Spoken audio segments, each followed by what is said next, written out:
haktan yazılkana her yegidi şiiri vardır geri. Ay doğamıdım beklesin arkalarım, nişan olup gözden uçtum Jelilim.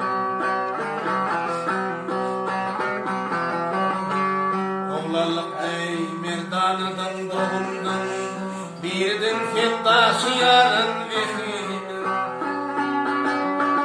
Ay gökte parlak yıldır kim yıl doğumdan, çırağım olup ýagty taştın Jelilim.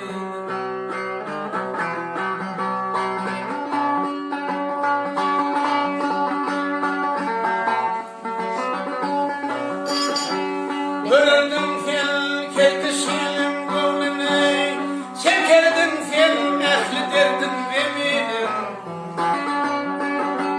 İl halkı çüğündeyiz kaldıktım ömrümünü, şeydik benden ağla yaştın Jelilim.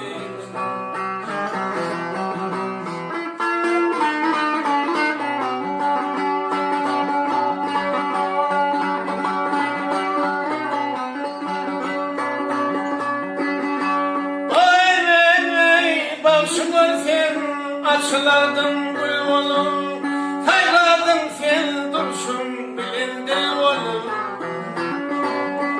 Vakşahir vakşamıdan kovaldar olum, aydymlarda yaşardın fel Jelilim.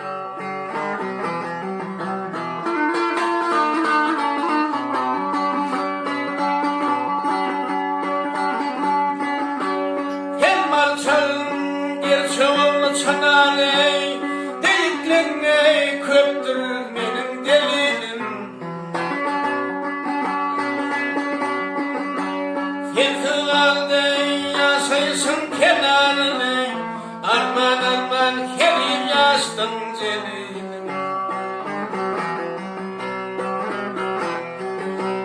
Çary Işan gele yalsa tutarı, tarı oldum boşa tardı hegi.